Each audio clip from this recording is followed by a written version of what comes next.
The prayer was, God, show yourself to me. God, show yourself to me. That was the prayer. Hear me? No? Okay.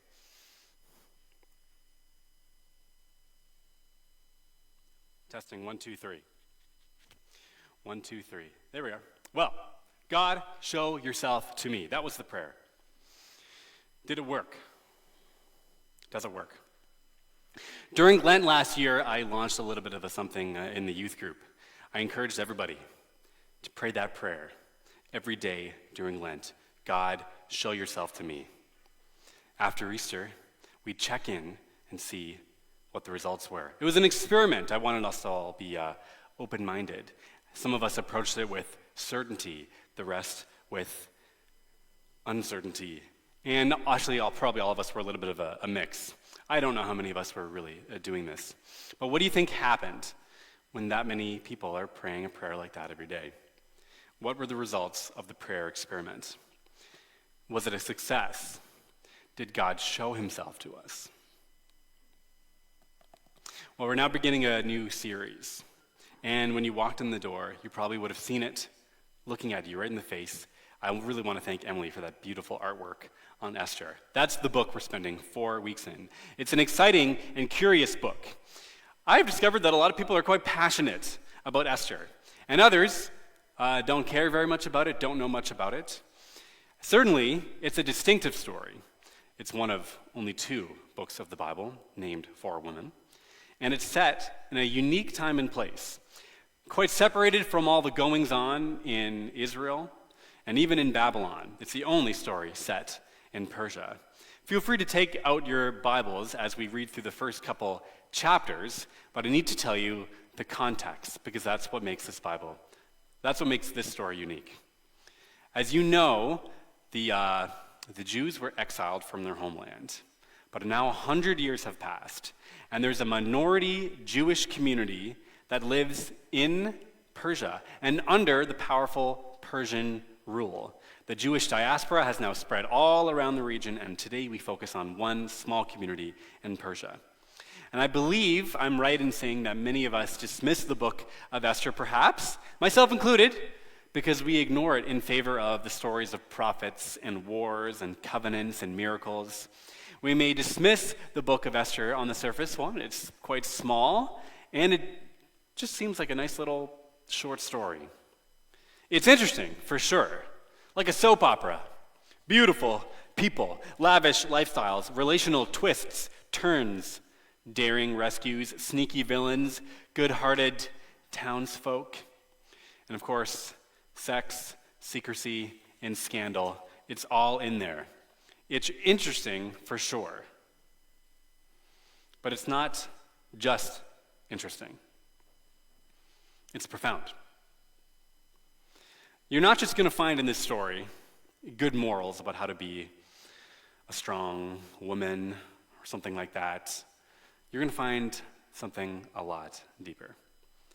Well, you can see from the way that I'm setting this up that there's much more to Esther than meets the eye. What you're going to encounter through this book this month is a profound exploration of how God moves through history. It's an invitation to be swept away, not just by the excitement of a good story, but by the mystery and providence of a good and faithful God. We're going to dive right in to Esther chapter 1. The story so far picks up quite quickly. We find a king's banquet and splendor. We're introduced to King Ahasuerus, ruler of the Persian Empire. It stretches from India to Ethiopia, quite possibly the most powerful man that ever existed up to this point in history. What do powerful men do? They show off their wealth, an enormous banquet, power, money, food, drink, an exotic garden, the finest decorations and jewels, all the most powerful people in the kingdom invited to partake. What a moment. Have you ever been to a banquet that lasts 6 months? That's how long this one lasted. Quickly, we find that things are not all right. There's a queen's refusal and banishment. That's the next chapter. In an act of drunken pride, the king calls for his wife, Queen Vashti. He says, "Come here, I want you to forcibly be displayed at my party. Potentially naked to a bunch of drunken, powerful men. This is not a good thing.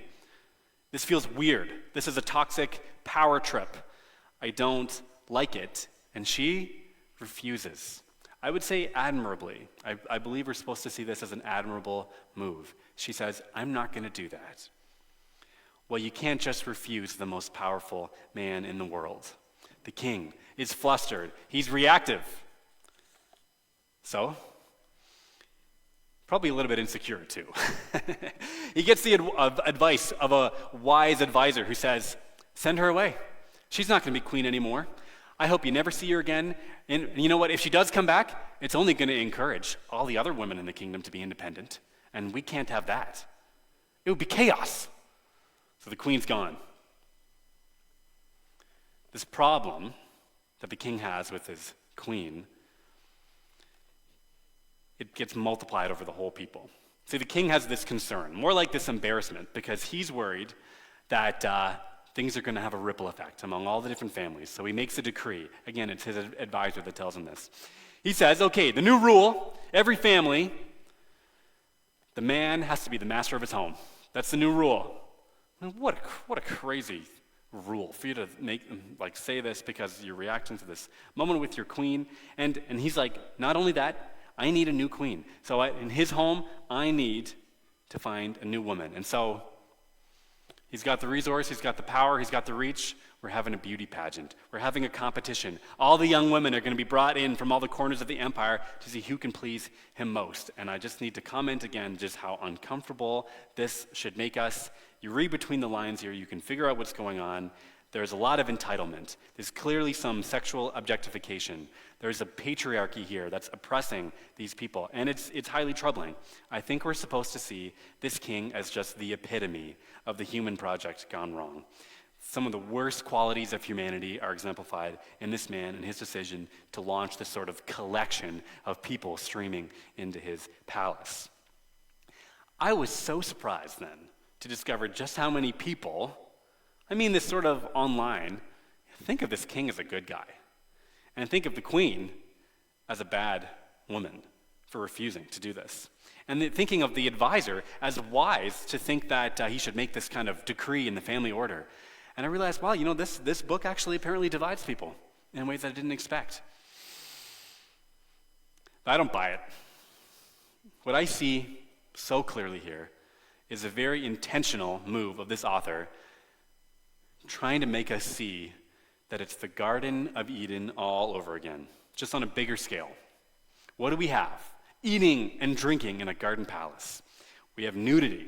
We have men listening to a deceptive, shrewd advisor. We have relational breakdown between men and women. We have banishment from the garden, and we have men ruling over women. And it's just, I think we're supposed to see this. This is the Garden of Eden, and this story is played out a million times. It's all there, and the only thing missing is that tree.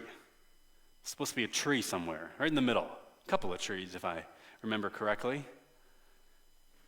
Well, actually, we do have a tree. We meet a beautiful young woman named Hadassah, whose name in Hebrew means myrtle tree. Her Persian name, Esther.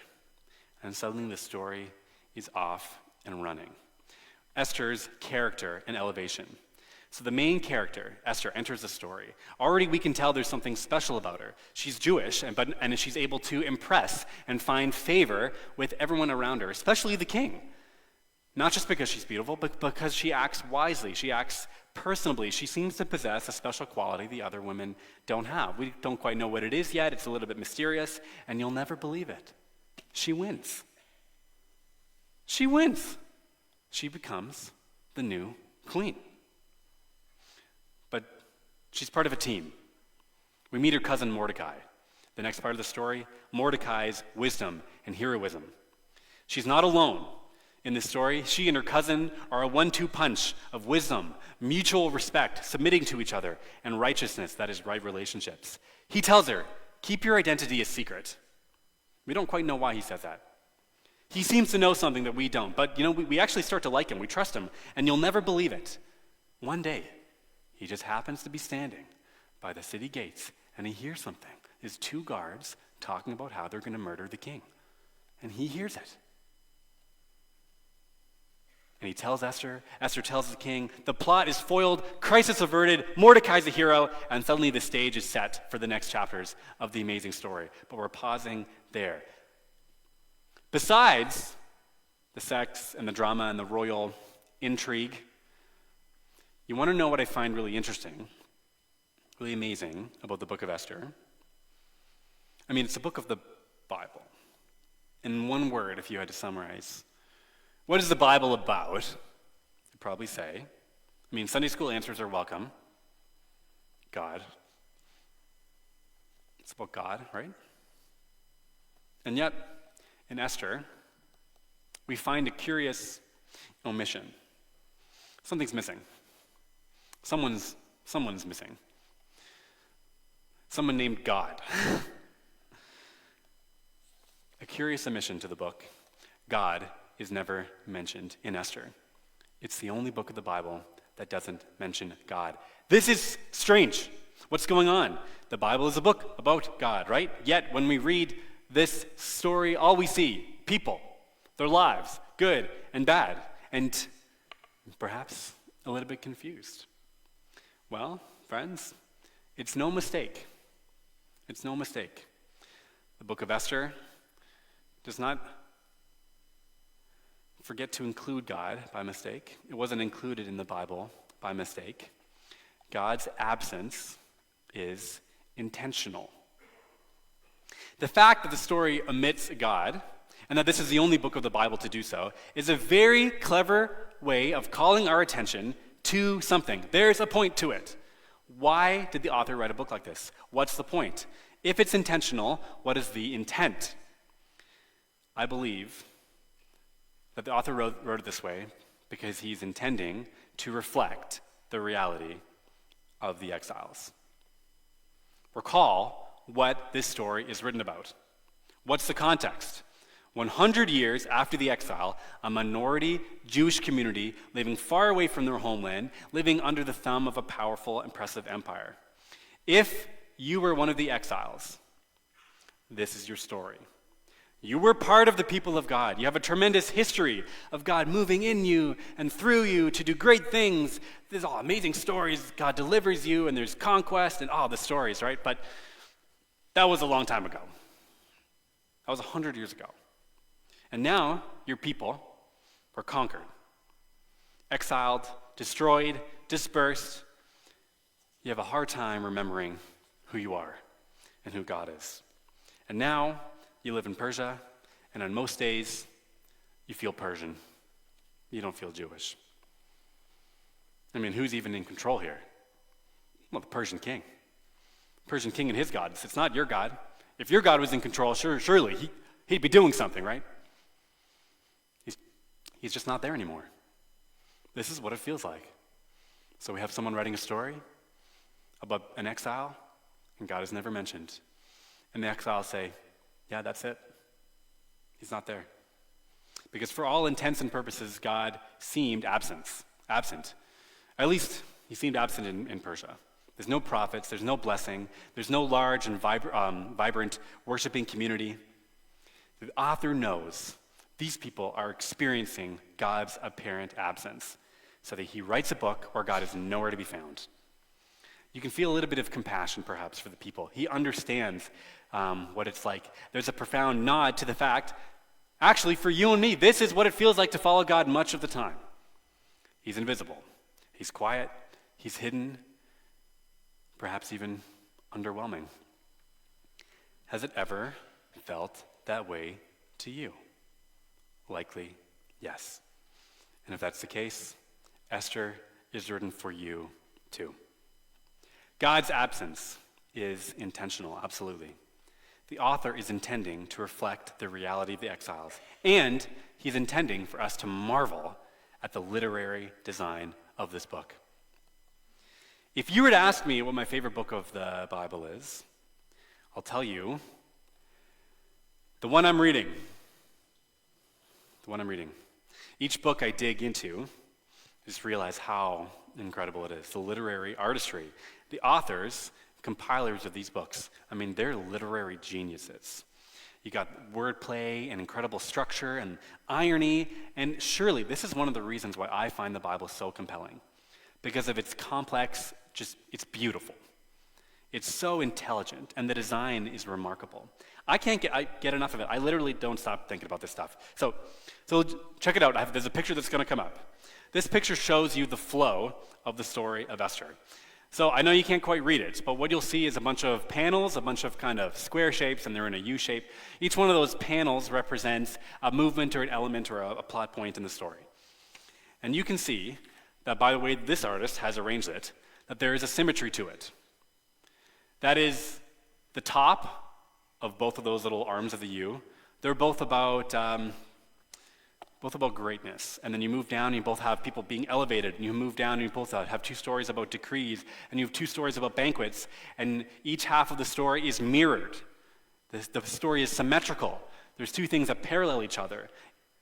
And then there's a key kind of pivot point in the middle. I don't know if you've ever noticed this, but this is pretty cool. This is not an accident. The author wrote a story like this for a reason.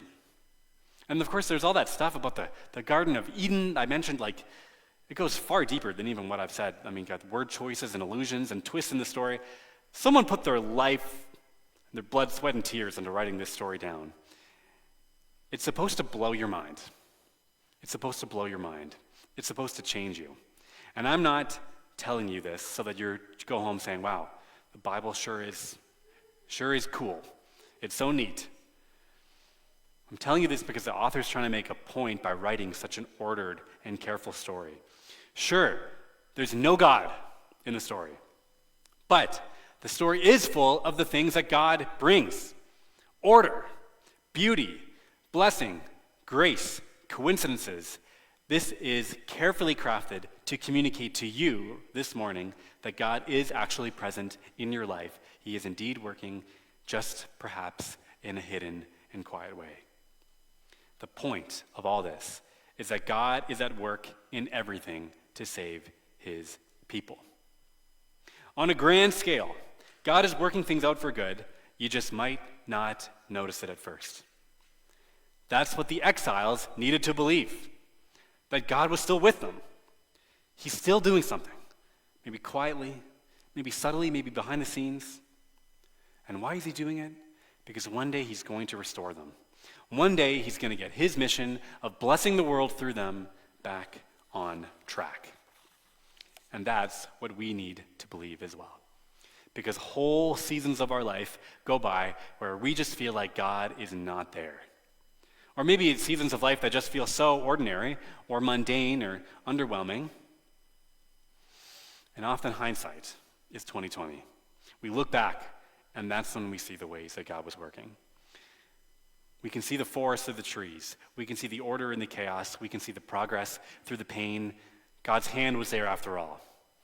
In the moment, we just might not notice it. God's absence in Esther is intentional. The author is trying to make a point about what it means to be a human in this harsh world. But more than just making a point for us to say, okay, I get it. He's actually asking something of you. Reading the Bible is meant to change you. It's meant to form you into a certain kind of person. God's absence is intentional, and it's inviting.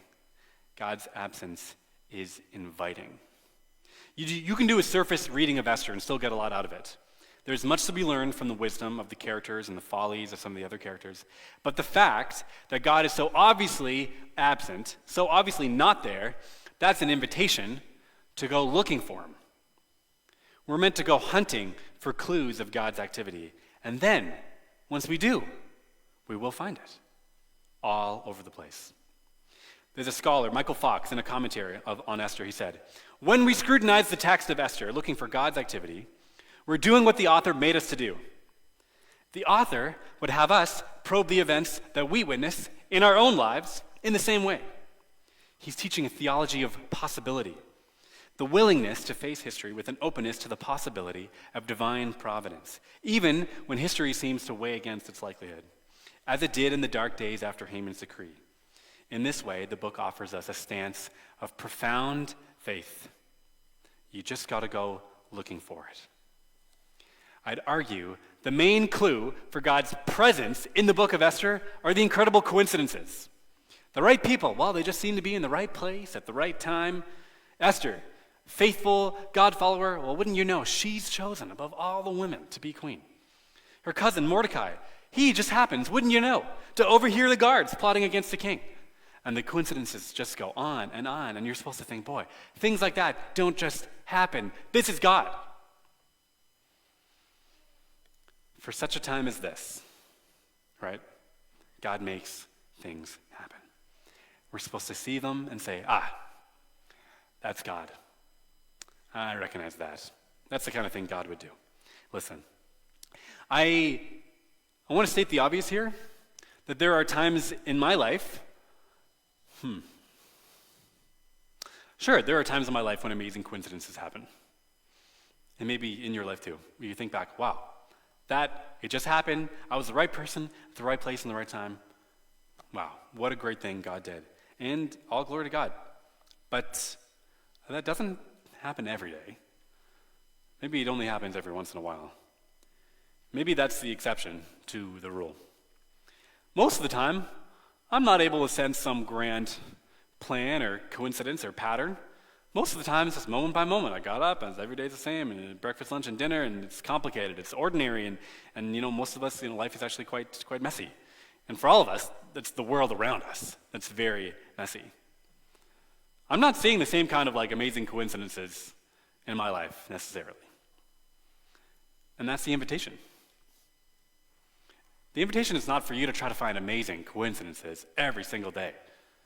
It's not to try to overanalyze your life or read God into, everything, but to trust that even when you're not seeing that, God's still working. So God's absence in Esther is inviting us to trust that God does work in the mess. And that's why we named this series Trusting the Invisible God, because that's what the invitation is. As wild as it sounds, God's invisible, life is complex, and so you have to trust. That's what faith is. It's just trust.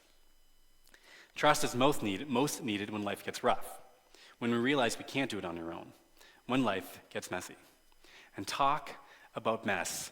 Esther is not neat, even though it's ordered. There's a lot of moral ambiguity. Esther and Mordecai are not blameless characters. They partake in some pretty questionable stuff, but wouldn't you know, God works through them. In fact, is that not how God always works? Through people, morally ambiguous people.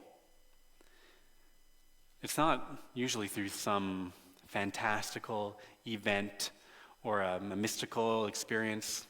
Or God works through people. You can even put it this way. God's absent in Esther, sure, until you realize that his images are everywhere. Flawed, questionable, morally ambiguous images of God all through the book. But they're images nonetheless.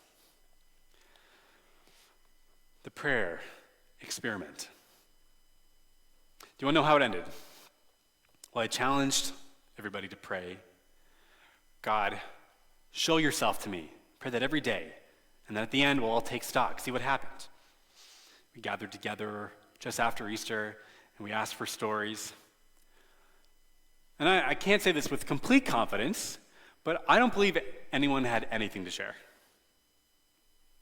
At least no stories that were super interesting or unusual. Maybe a few anecdotes about thoughts that people had about, maybe God was maybe involved in me thinking this or this something happened, but that's it. And I don't know how many of us were actually praying this prayer, how consistently, and to me, it doesn't matter. All in all, the experiment was a complete success. A complete success.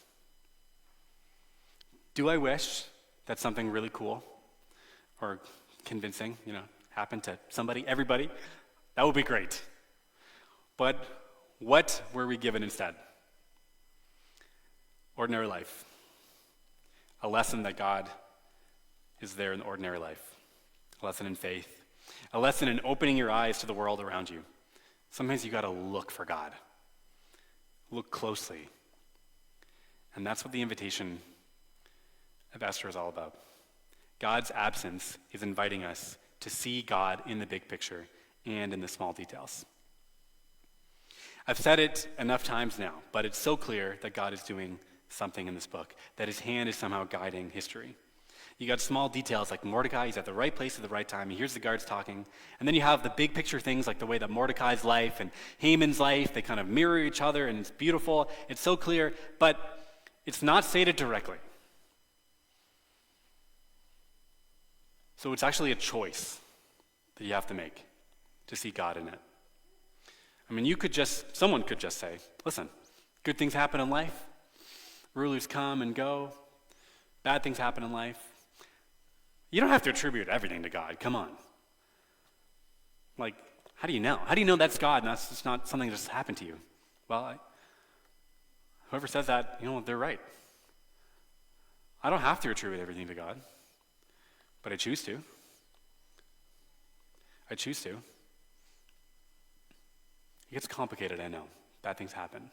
How does that work with God's providence? But I do choose to attribute the good things. I'll tell you a few stories. Back in September, maybe you remember you were here. JB and I were up here, and I made a call for funds to help me run a program at Halifax West. I bring pizza in every week, and people were so generous. $1,000 in cash, which I need to buy pizza. It's very humbling. I did the math, and I realized, 4 pizza is $36.75, 40 weeks a year. It's not quite going to cut it. It's not quite going to be enough.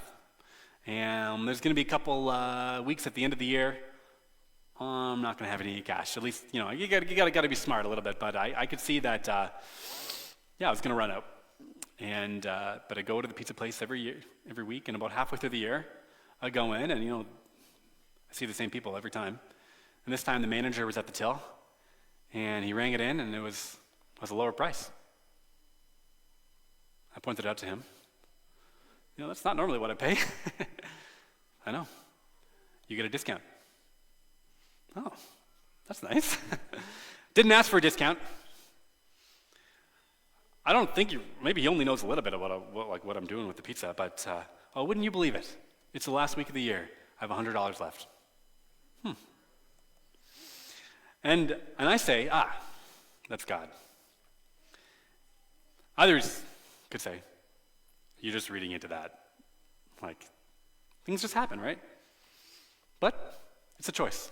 I'm choosing to see God in places that he might not actually be. Sure, I don't know, but it's a choice that I make. I say, I want to live in this story. This is a story I want to put my life in, even if I get it wrong sometimes. I'm going to err on the side of God's goodness and grace. I'm going to choose this story above the other stories because I want to. I want to believe it. I don't always, but I want to. So I'm going to try to live my life like it's true, even if sometimes I'm wrong.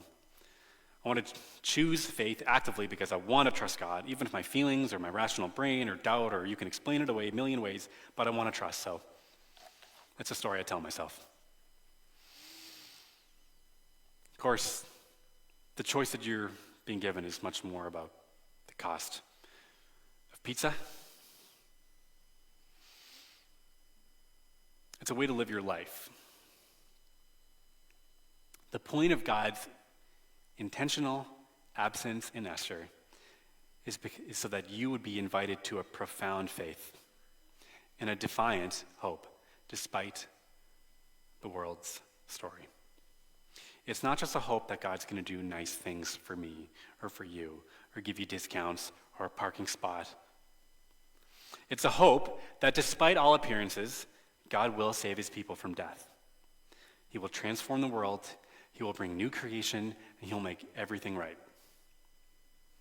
That's the story I want to choose to believe, even if it's hard, even if I don't feel or choose that way all the time, I want to. So one last story. I'm sort of a collector of stories. I definitely think about my life in a sort of a careful way. I try to record the moments that I feel like God is really doing something.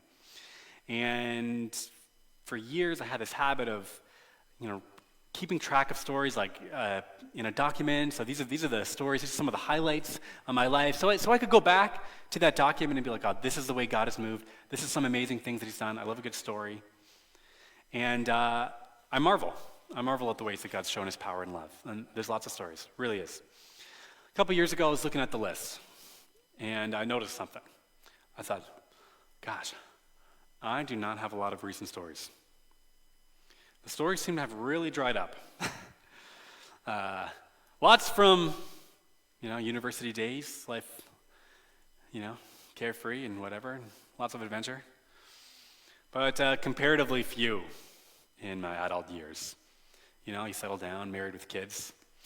A lot of other things crowd out your mind and your schedule. I was a little bit disturbed by that. What is going on here? Is this God? Is this me? Like, where are the stories, right?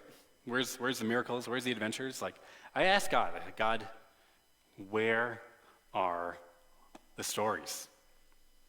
And I do believe at this time, or at least I choose to believe it, that God spoke back to me. I'm never going to forget what he said. He said, where are the stories? Where are the stories? You're a youth pastor, dummy.